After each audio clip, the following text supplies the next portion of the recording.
Well, let's bring in Dan Perry. He's the former regional editor of Associated Press in the Middle East and author of Ask Questions, later Substack newsletter. He's joining us live from Tel Aviv. Thank you for your time, Dan.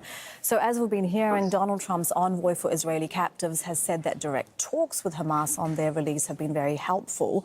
Do you think it worries the Israeli government that the US is holding direct talks with Hamas for the first time? Could it change the dynamic in ceasefire negotiations? Look, it probably does. I mean, the U.S. has had a policy of not dealing with terrorist groups. Hamas is defined as a terrorist group. It was always a little bit fuzzy because there were indirect dealings with Hamas, not only by the U.S., but also by Israel itself. And not only now, but also going back decades. Moreover, Trump himself negotiated what some would say is a surrender deal with the Taliban, whom some would say is a terrorist group itself. So the principle, I think, is a little bit fuzzy. And at the end of the day, indirect or direct dealings, I think, are a question of niceties and politesse and norms, all things that the Trump administration throws out the window because they prefer outcomes and practicalities and real politics. Outcome. Do we know what the Trump administration's desired outcome is now? Again, the envoy has said that, Hamas offered to cede political power, lay down their arms for 5 to 10 years. Since this is something that Israel has been asking for, will it add pressure on Israeli negotiators to move on to phase 2 of the ceasefire?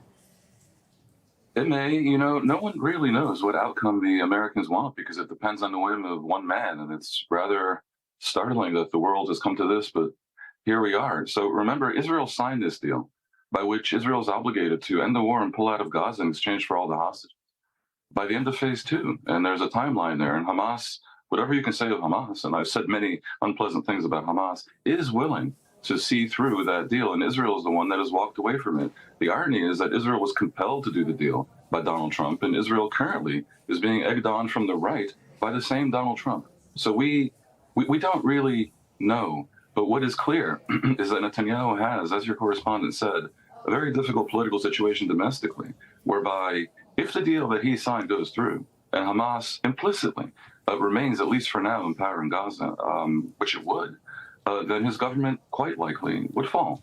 And this is a person who is quite passionate about staying in power to the point of a near pathology.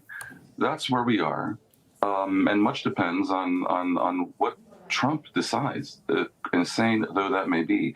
Now, things change for Netanyahu if indeed it looks like implementing the deal will lead to Hamas being removed from power. Because even though 70% of Israelis, maybe more, by all the polls that I've seen and also my experience in talking to people, want the deal implemented because they want to prioritize the return of the hostages and are frankly tired of war. Also, maybe even more than 70%, maybe 100%, including the Israeli Arabs, most of them, want Hamas gone.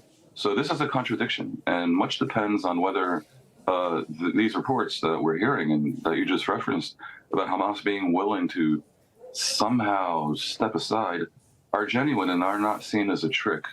I think much can be achieved if the Arab world that started to go down this path, in the plans that we saw promoted by Sisi and some of the Gulf nations about 2 weeks ago, if they really go down this path and make clear that great things await the Palestinian people with the profound aid and guidance of the Arab world, if Hamas truly steps aside, and we see the Palestinian Authority, speaking of one authority and one force of arms, they want this.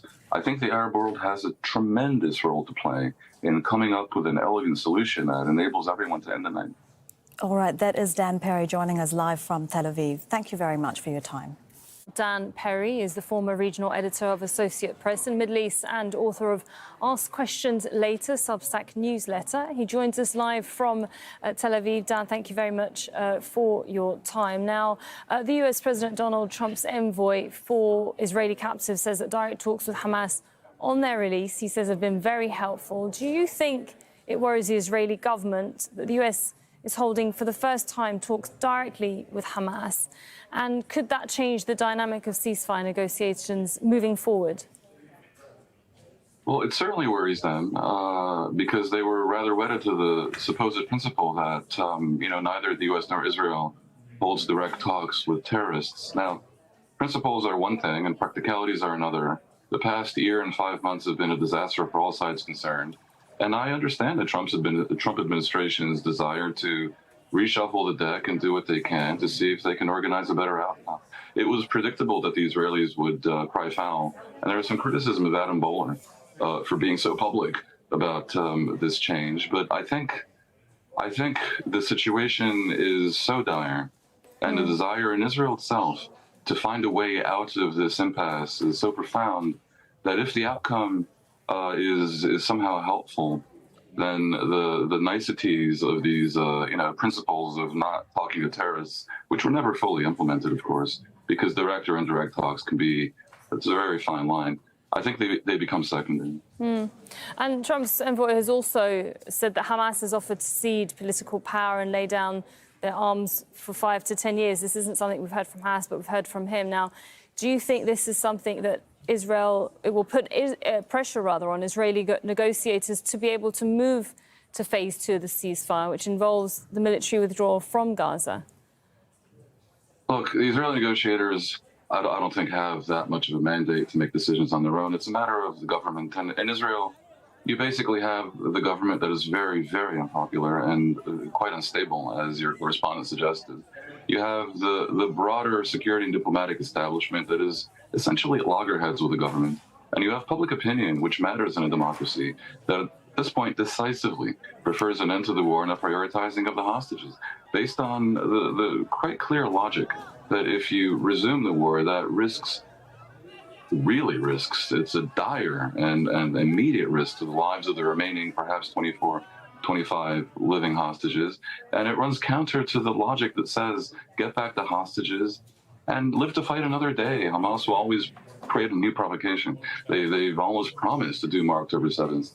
So there is such suspicion in Israel that Netanyahu's seeming inclination to walk away from the deal he signed and find a way to resume the war, however unpopular it might be, is just to save his government. And I cannot begin to explain how toxic this is within the Israeli political landscape. I know from years of living in Egypt and reporting about the region how much skepticism there is about Israeli democracy, but it's largely unwarranted. I'm not talking about the occupied territories, but in Israel itself, there has been a notion that the government is beholden to the well-being of its citizens, all its citizens, Jews and Arabs.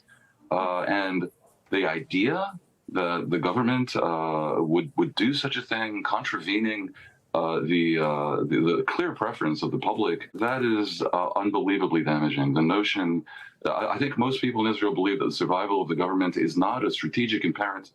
And so if Netanyahu actually goes ahead and does this, it will be both toxic for Israeli democracy and potentially damaging for him as he has to face an election in about a year. Well, Dan Perry is the former regional editor of Associated Press in the Middle East and author of Ask Questions' latest Substack newsletter. He's joining us live from Tel Aviv. Thank you for staying with us today, Mr. Perry. So we're heading into another round of negotiations after the first direct talks between the US and Hamas. The US envoy for Israeli captives said it's easier to understand what someone wants when talking to them directly. Do you think this could change the dynamic in ceasefire negotiations? Yeah, I think it can, actually. Certainly in a direct talk situation, and some things become possible, misunderstandings are less likely, and commitments perhaps are more likely to be arrived at creatively and then stuck to. But you still have a bigger picture that remains and has been in place for some time. The Trump administration very clearly is committed to ending the war and to ending the war on terms that constitute something that Trump can present as a win that only he could have negotiated. With Netanyahu, it's a bit more complex, because if the war ends on the terms that Israel has agreed to, then Hamas stays in power for now. And the far right may very well bring him down. Moreover, if the war ends, that runs counter to the narrative that ends the logical structure that Netanyahu created after October 7th, where he said an accounting for the debacle and the failures of October 7th must await an end to the war. Well, if the war ends, then that has to begin.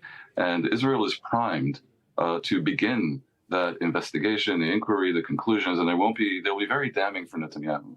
So he has a very clear political incentive to if not restart the war, somehow avoid ending it too clearly and too completely. And it's a horrible thing to contemplate. Yeah, But I think many believe that's what's happening. on your first point about Trump wanting to present something that looks like a victory that only he could negotiate, does the U.S. administration, does Donald Trump know what that would be, though? Well, he wants all the hostages returned. I think he also suggested, his staff have suggested, that they want Hamas to be removed from power. Adam Bowler appears to be talking to Hamas and entertaining Hamas notions of something called a hudna for 5 to 10 years. It's not fully clear if this means they would disarm. It's not completely evident if this means they would hand over power to the Palestinian Authority or to some other new government in Gaza. Part of the problem is that even though Israel doesn't like the deal they signed because it implicitly leaves Hamas in power, that same Israeli government has refused to organize a day-after plan because that, too, would anger the right wing and possibly bring down a government. So I think they're looking for something creative. In the larger body politic in Israel, the notion of a hudna is taken to be a bit of a trick because historically in Islamic history, it has tended to mean a regrouping for future war.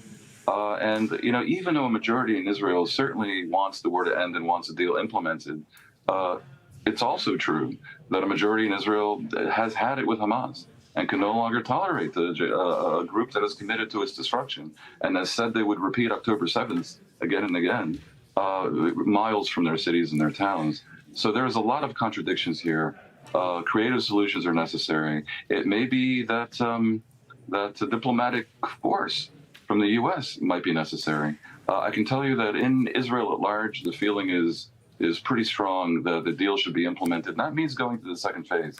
It is undeniable that the refusal to negotiate a second phase, the dragging of feet, is really on Israel at this point. It'll be really interesting to see if that public pressure will have an impact on Israeli negotiators now. Dan Perry, thank you for your analysis. We appreciate it.